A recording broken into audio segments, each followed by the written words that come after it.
전에도 말씀드린 것처럼 오늘 읽은 이 이사야 40장, 유대인들이 바벨론에 완전히 패망하여서 나라 빼앗기고 포로로 잡혀갔던 그런 포로 공동체에게 주신 말씀이에요. 시간적으로는 주전 6세기 한 중반쯤 이렇게 생각해 볼 수 있겠습니다. 이런 시대적인 배경과 이런 공동체의 상황을 우리가 좀 생각하면서 오늘 말씀을 들으면 조금 더 마음속에 잘 와닿을 것 같습니다. 사실 우리도 나라를 잃어본 경험이 있어서 이 시기가 얼마나 치욕스럽고 견디기 힘들고 무기력하고, 그리고 젊은 세대들 같은 경우는 어때요? 인생에 대해서 하고 싶은 것, 되고 싶은 것, 가고 싶은 것 얼마나 많아요. 그런데 할 수 있는 그것이 딱 한정되어 있잖아요. 너희들은 아무리 노력해도 여기 이상은 안 돼. 여기까지야. 그런 무기력함, 내일에 대하여 꿈을 꿀 수 없는, 소망할 수 없는 그런 비전 없는 삶, 얼마나 힘 빠집니까? 그래서 더 불안하고 더 두려운 그런 시대를 살아가고 있던 사람들, 그런 사람들에게 주신 말씀이에요. 당시에 포로로 끌려갔던 이 사람들 마음을 우리가 헤아려 보기 위해서 일제 강점기를 살았던 우리 조상들 어떻게 살았을까, 우리가 웬만큼 다 알고 있지만 한번 다시 생각해 볼 수 있을 것 같아요. 일본 제국의 힘이 얼마나 컸습니까? 우리 조선 땅에 와가지고 조선하고는 싸우지도 않았어요. 예? 이 조선 땅에서 청나라하고 싸웠잖아요. 그렇죠. 그때 당시에 세계에서 제일 큰 대국 중에 하나를 이겼습니다. 싸워서. 뿐만 아니라 한 약 10년이 못 되어서 또 러시아하고 싸웠죠. 러시아도 이겼어요. 대단합니다. 그렇게 강대국들과의 싸움에서 이긴 다음에 조선을 그냥 한 입에 집어삼키고 나서는요, 대륙으로 팽창하여 진출하죠. 그러더니 급기야 2차 세계대전을 일으켰습니다. 아마 이 사람들은 자기들이 2차 세계대전을 일으켰다, 세계를 그렇게 주물럭주물럭 거렸다라고 하는 것에 대한 과거에 대한 자부심이 있는 것 같아요. 아직도요. 예. 바벨론이 유대 백성들을 포로로 잡아갔던 것처럼 일제는 우리 형 누나들을 마구잡이로 끌고 가서 징용으로, 징병으로, 위안부로 삼았습니다. 지난 수요일이 어떤 날이냐면 92년부터 일본 대사관 앞에서 수요일마다 일본군 성노예 피해자들을 위한 그 사과를 촉구하는 집회를 열었었는데 20년이 지금 다 된 그런 해예요. 지난 수요일이 1500번째 집회하던 날이었습니다. 왜 집회를 하고 있습니까? 매 수요일마다 20년간 1500번을, 이 문제가 아직도 해결이 안 됐고요, 진심 어린 사과를 받지 못했기 때문에 그런 것 아니에요. 사죄가 없습니다. 양심이 없어요. 그런데 지금 우리가 소위 말해서 해방되고 지금 얼마가 지났는데 아직도 이 문제가 풀리지 않았어요? 사과를 못 받고 있잖아요. 그때 당시에 그 일제 강점기는 어떻겠습니까? 이미 우리가 주권 국가고 지금 세계 무역이 군사력이 다 10위 안에 있는데도 불구하고도 그것을 못 받아내는데, 그런데 옛날에 나라 잃었을 때는 어땠을까요? 정말로 양심이 없는 사람들이에요. 아직도 위안부는 없었다 이렇게 주장하고, 독도를 교과서에 버젓이 자기 땅이라고 아주 그냥 생떼를 쓰면서 그렇게 기록해 놓고, 올림픽 하면서 지도에다가 독도를 또 딱 보인다고 그러니까 안 보이게 또 살짝, 참 얼마나 이 꼼수가 정말, 응원하면서 이 전범기인 우길기를 흔들겠다 그렇게 얘기하고 있습니다. 우리 조상들 이 부끄러움과 치욕을 벗어버리자고 그렇게 독립을 이루고자 발버둥 쳤습니다.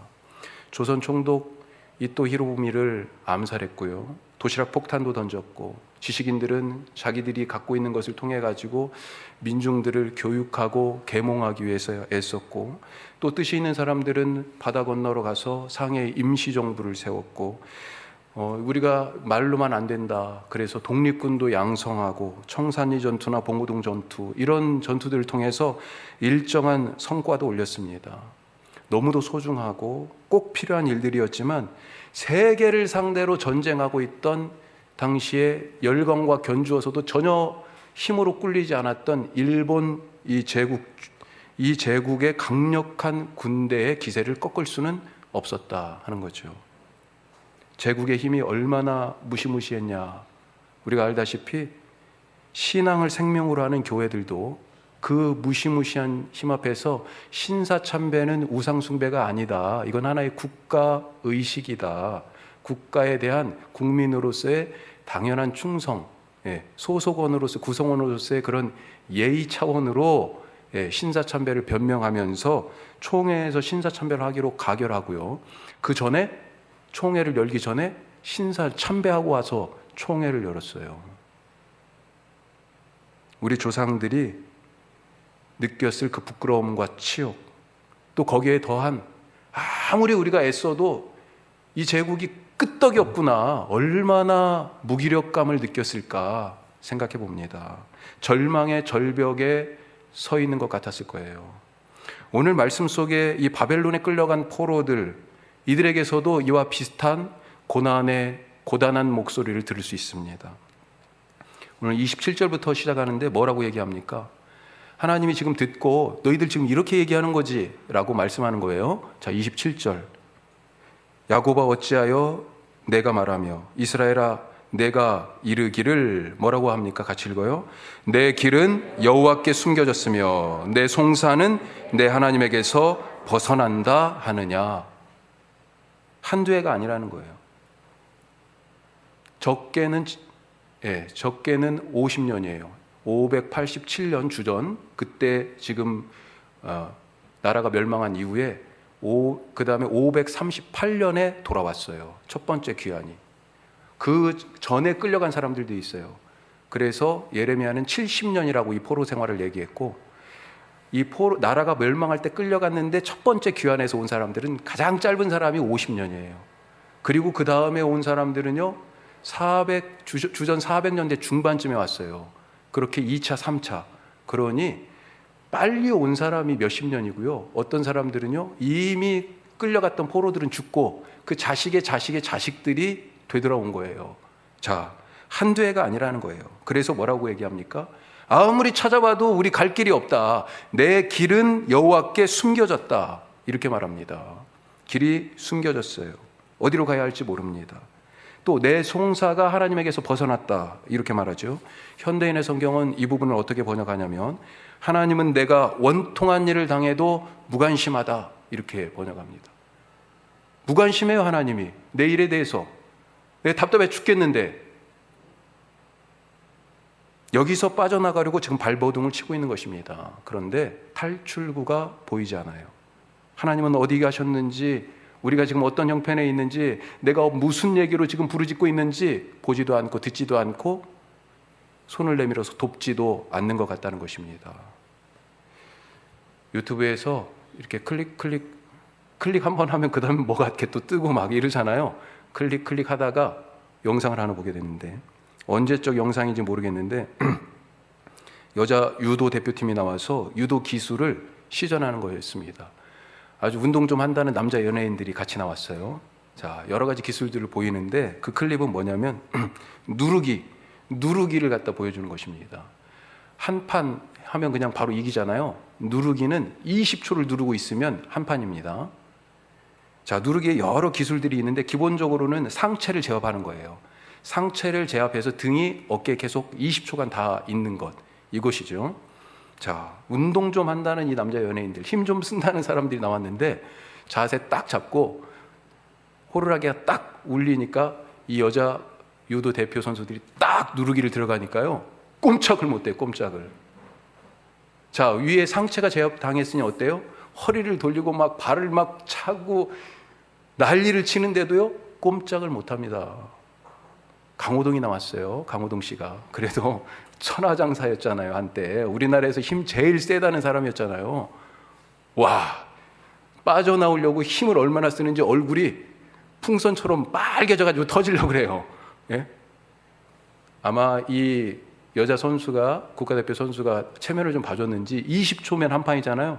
마지막 1초를 남겨두고 탈출해서 나왔습니다. 와, 웬만한 사람들은요, 그 누르기 한 판 딱 누르기에 제대로 한번 걸리면요, 꼼짝 못하는 거예요. 사실 살다 보면 그렇게 딱 누르기를 당해가지고요, 아무리 힘써도 빠져나올 수 없는 그런 일들이 참 있어요. 힘을 쓰다 그렇게 애썼는데도 못 빠져나오니까 어때요? 힘만 빠지고 더 깊이 무력해지는 것입니다. 예를 들면 여러 가지가 있지만 그중에 병이 그런 거죠. 병. 넘어져서 뼈에 금이 갔다. 사실 이런 것은 불편하지만 얼마 동안 깁스하고 있으면 붓습니다. 나아요. 그렇게 발버둥 치지 않아도 됩니다. 그런데 평생 약을 먹어야 합니다. 주의하셔야 합니다. 이런 병들이 있어요. 제가 아는 어떤 분은 면역 질환을 가졌는데 이분은 비누도 못 씁니다. 비누를. 왜요? 향 때문에 비누를 못 써요. 향기 나는 차, 심지어는 어떤 때는 녹차 이런 것도 잘 못 마셔요. 화장품 같은 것은 아예 사용할 엄두도 못 냅니다. 수술도 어렵다. 딱 맞는 치료제도 없다. 그러니까 악화되지 않도록 그렇게 잘 관리하면서 조심하면서 주는 약 꼬박꼬박 빠지지 않고 잘 드셔야 됩니다. 이런 얘기를 듣는다면 얼마나 이게 정말 힘 빠지는 그런 일이에요. 오늘 30절 말씀에서는 이런 상황, 이렇게 맥 빠지고 이렇게 힘 빠지는 이런 상황을 어떻게든지 바꾸려는 그런 노력이 나옵니다. 자, 누가 등장합니까? 30절에 소년이 나오고요, 젊은 장정이 나옵니다. 이들은 아직 힘이 있는 거예요. 바벨론 제국의 이 강력한 누르기에 지금 딱 걸렸어요. 그렇게 지금 이 누르기를 당하고 있는데, 그래서 어떻게든지 여기서 내가 지금 빠져나가려고 안간힘을 쓰면서 발버둥을 치고 있는 것입니다. 그래서 소년이고 그래서 장정이에요. 해볼만 하다는 거예요. 아직 힘이 있다는 겁니다. 스스로 구원해 보려고 노력합니다. 길이 안 보인다고 아까 그랬잖아요. 그랬더니 길을 지금 내는 거예요. 내 길을 찾아야지. 자, 그런데 결과가 어떻습니까? 자, 30절 같이 읽어요. 소년이라도 자빠지고 장정이라도 넘어지며 쓰러지되, 이렇게 돼 있습니다. 자빠지고 넘어지고 쓰러져요. 안 돼요. 더 깊은 좌절과 무력감에 절망의 늪에 빠지게 되는 것입니다. 그래서 27절 말씀처럼 계속해서 사실은 이게 27절 한 번 한 게 아니에요. 21절에도 나와요. 이런 말씀이 반복해서 나오는 거예요. 하나님, 어찌하여 하나님은 내 길이 지금 이렇게 안 보이는데, 내가 이렇게 억울한데 하나님 듣지도 않고 보지도 않고 돕지도 않으십니까? 대체 어디 있는 것입니까?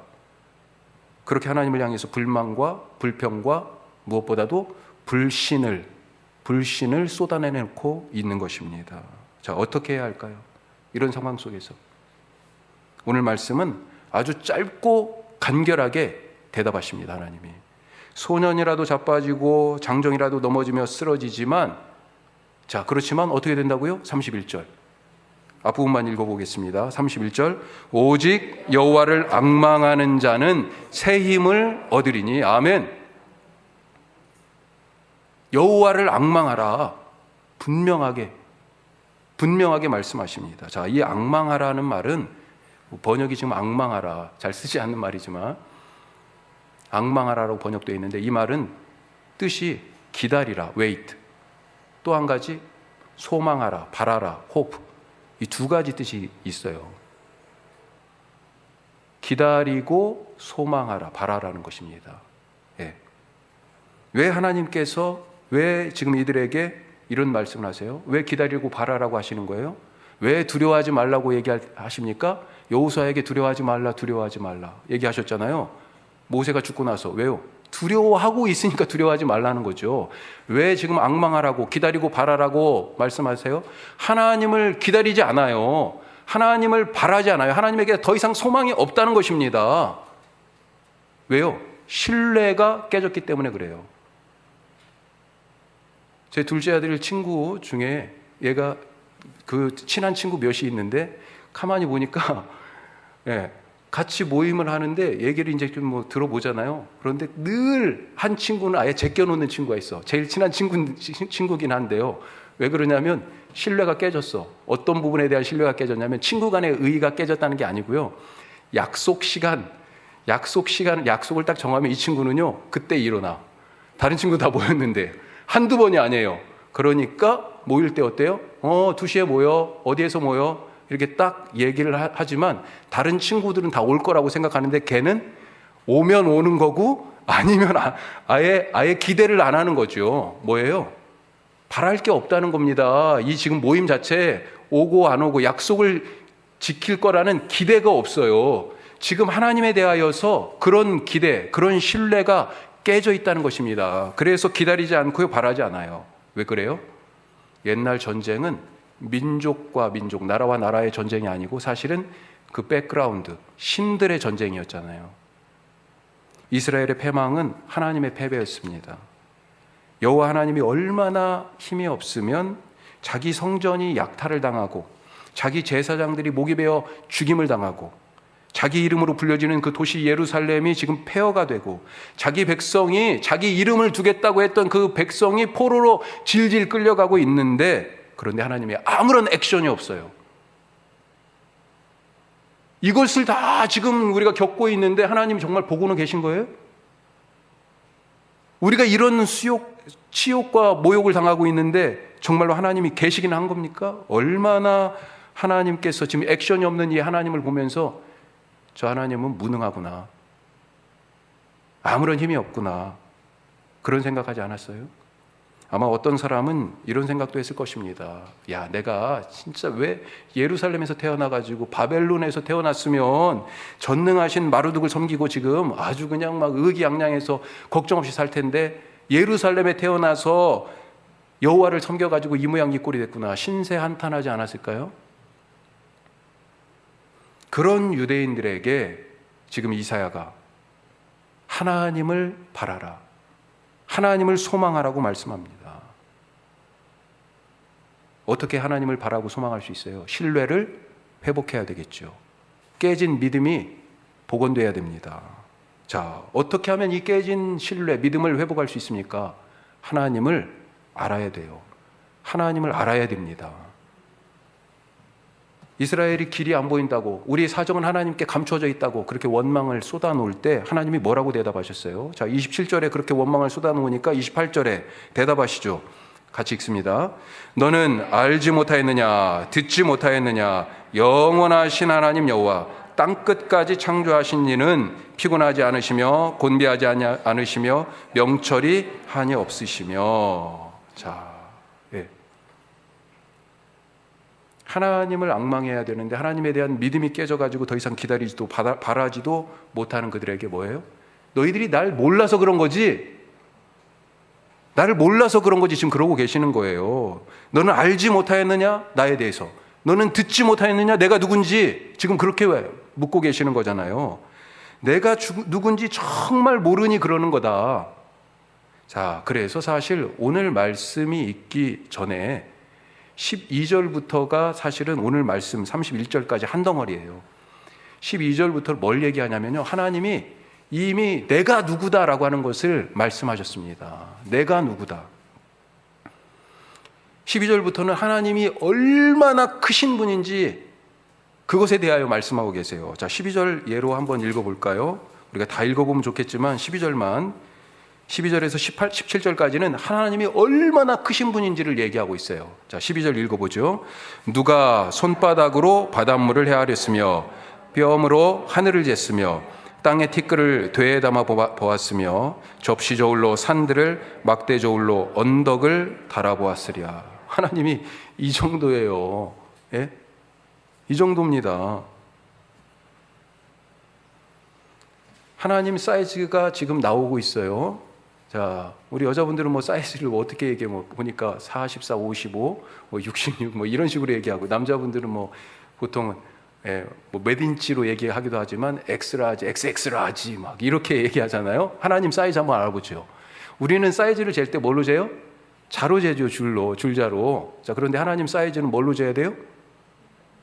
시간과 공간으로 재야 됩니다. 시간이나 공간의 자로 재야 돼요. 그냥 보통 스케일이 아니에요. 자, 우리 아까 28절 말씀 읽었었는데 다시 돌아와서 여기 보면 하나님 사이즈가 나옵니다. 지금 방금 전에 읽은 12절에서 18절까지도 하나님 사이즈에 대한 얘기라고 그랬잖아요. 자, 28절 보면 하나님 사이즈가 어떤 사이즈예요? 빅 사이즈입니다. 빅 사이즈. 자, 시간과 공간으로 재야 된다고 돼 있죠. 28절에서 너는 알지 못했냐, 듣지 못했냐. 자, 하나님이 얼마나 크신 분인지 뭐라고 돼 있어요? 시간으로 재보니까요, 영원하신 하나님이라고 돼 있습니다. 처음과 마지막에 역사의 이 시간을 포괄하고 그것을 넘어서시는 분이 잴 수가 없어요. 시간에 자로 모자라요. 영원하신 하나님. 또 공간의 사이즈는 어떻습니까? 땅끝 이렇게 돼 있어요. 땅끝까지 이렇게 돼 있습니다. 사실은 그 땅끝을 넘어서는 분이잖아요. 온 우주보다 크신 분이잖아요. 하나님이. 능력의 사이즈는요? 이 영원하신 시간 속에서 땅끝까지 이 보이는 모든 것을 창조하셨다. 그렇게 지금 되어 있습니다. 그게 능력의 사이즈예요. 하나님이 바로 그런 분이시라는 겁니다. 시간으로도 공간으로도 담고 잴 수 없는 그 능력을 측량할 수 없는 구원과 창조의 힘이 있으신 그런 하나님이시다. 하나님 사이즈가 어떤 사이즈라고요? 빅 사이즈입니다. 예? 빅 사이즈예요. 보통 빅 사이즈가 아니에요. 잴 수가 없어요. 잴 수가. 또 한 가지. 하나님이 신뢰가 안 가는 이유. 하나님을 잘 몰라서인데 다른 사람들은 지금 어떻게 생각해요? 하나님이 무능하구나. 하나님이 힘이 없구나. 하나님은 진짜 신이 아니구나. 이렇게 생각하는데 하나님께서요. 그것에 대해서 이미 말씀하십니다. 진짜 신은 바로 나다. 세상의 그 어떤 신이라 주장하는 것들도 나와 비교할 수 없다. 그러면서 세상 사람들이 섬기는 신의 본질에 대하여 뭐라고 얘기하세요? 우상이다. 자, 앞으로 조금 다시 가서 18절. 자, 18절부터 26절까지는 이 세상의 신이라고 주장하는 것들이 아무 소용없는 하나님과 비길 수 없는 그런 헛것인 것을 얘기하십니다. 18절 같이 읽어봐요. 그런즉 너희가 하나님을 누구와 같다 하겠으며 무슨 형상을 그에게 비기겠느냐. 자, 그러면서 19절에 우상, 20절에도 우상 만드는 얘기가 나와요. 19절에 우상 만드는 얘기는 뭐냐면 돈 있는 사람들 얘기예요.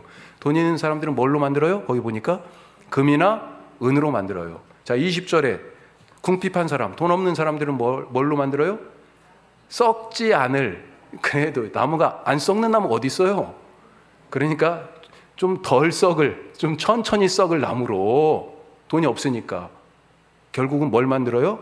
재료는 다르지만 우상 만들어요. 우상을 만들어 딱 세워놔야 되는데 지금 제대로 안 서니까요. 그 밑에 그걸 고정한다고 써 있어요. 흔들리지 않도록. 20절 끝에 보세요. 우상을 만들어서 흔들리지 않도록 사람이 고정하여 세워야만 설 수 있는 그런 우상이에요. 결국 신이라는 존재들이 세상에 하나님보다 낫다고 사람들이 믿었던 것들이 바로 이런 것들이라는 겁니다. 사람들의 손에서 만들어진 하나님의 사람의 작품입니다. 그래서 21절에 뭐라고 그래요? 우상, 너희들이 우상이라고 진짜 신이라고 섬기던 것들의 본질이 이런 건데 21절. 자, 뭐라고 돼 있습니까? 너희가 알지 못하였느냐? 너희가 듣지 못하였느냐? 우리 28절에 나오는 말씀 여기서 이미 반복하고 있죠. 뭐라고요? 같이 읽습니다. 태초부터 너희에게 전하지 아니하였느냐? 땅의 기초가 창조될 때부터 너희가 깨닫지 못하였느냐? 태초부터 하나님이 계셨다는 얘기예요. 땅의 기초를 바로 하나님이 놓으셨다는 얘기입니다. 내가 바로 그 신인 줄, 그 유일한 신인 줄 알지 못하느냐. 25절에 보면요, 이렇게 되어 있습니다. 거룩하신 이가 이르되 그런즉 너희가 나를 누구에게 비교하여 나를 그와 동등하게 하겠느냐. 하나님과 비교할 자가 없다. 하나님은 비교 불가의 하나님이시라고 선언하고 계세요. 믿음이 흔들리고 그래서 하나님을 바라볼 수 없고 하나님이 구원의 일을 하시는데 그것을 기다릴 수가 없는 것, 그것은 하나님이 누구신지 알지 못하기 때문입니다. 자, 그러면 이제 우리가 어떻게 하나님을 알 수 있을까? 네, 그걸 생각해 봐야 되죠. 어떻게 하나님을 알 수 있습니까? 어떻게 하나님을 알 수 있어요? 하나님이 누구신지 어디에 있어요? 성경에 있잖아요. 성경에 말씀을 봐야죠. 답은 단순합니다. 하나님을 알고 싶은데 성경을 안 봐요? 말이 안 되는 거예요.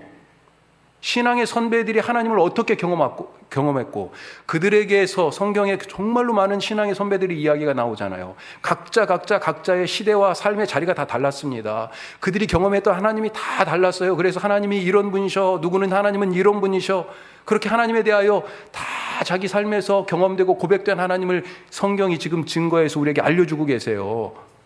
그 속에서 나타난 하나님을 통해서 하나님은 이런 분이시다 알 뿐만 아니라 그분이 누구신지 우리의 삶에서 같이 그 말씀이 사라지고 경험되어야 되지 않겠습니까?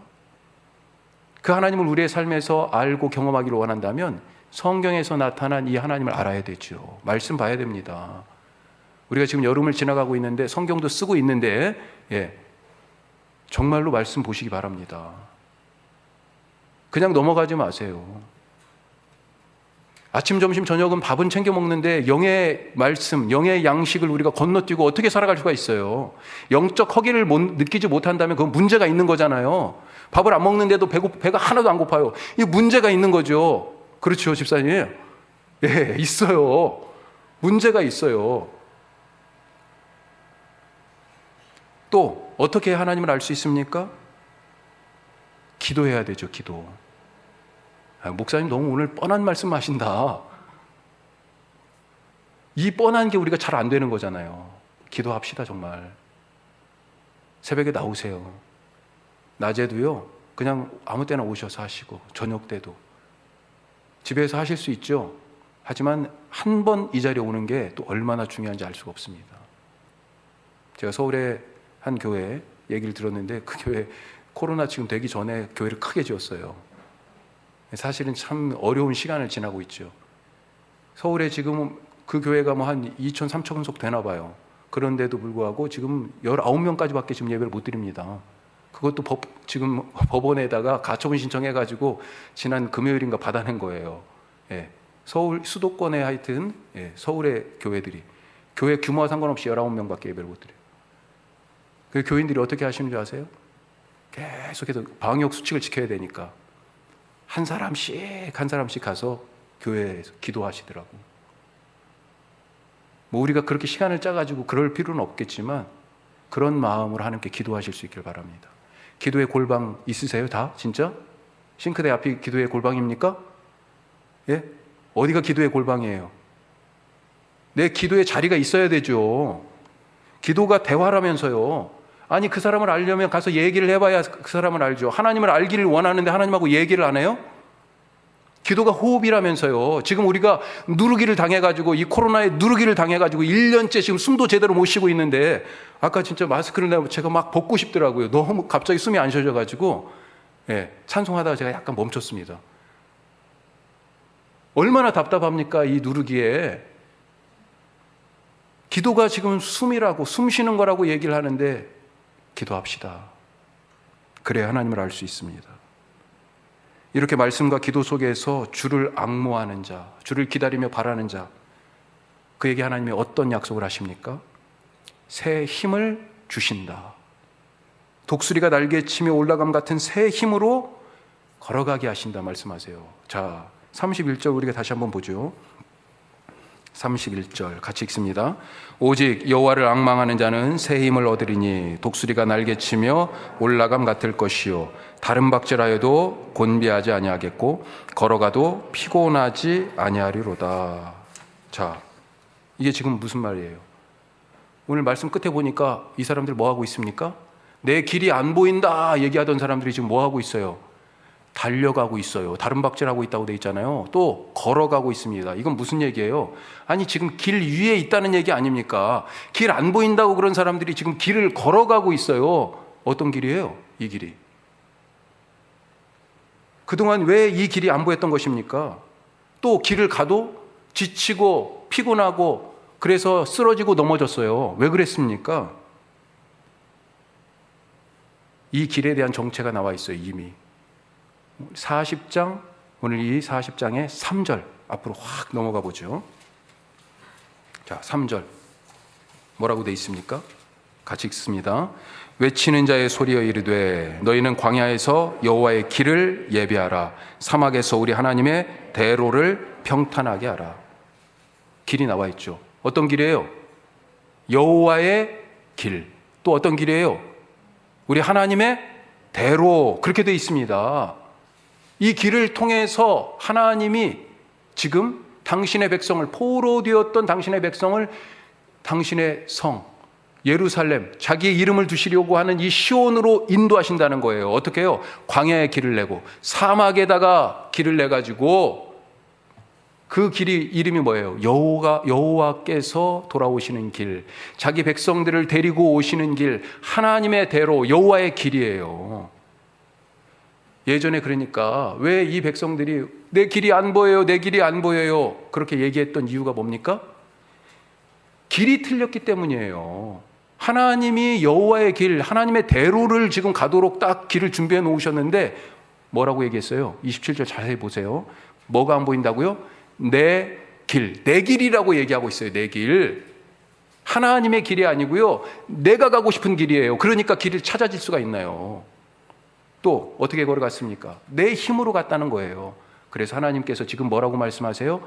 새 힘을 주겠다. 너희가 나와 함께 그 자유와 해방과 그 기쁨과 하나님 나라의 그 회복을 위하여 걸어갈 그 구원의 길을 걸어갈 새 힘을 주겠다 말씀하십니다. 그 새 힘이 어떤 힘입니까? 독수리가 날개치며 올라감 같은, 자 이렇게 표현되어 있는데 이 말뜻이 뭐냐?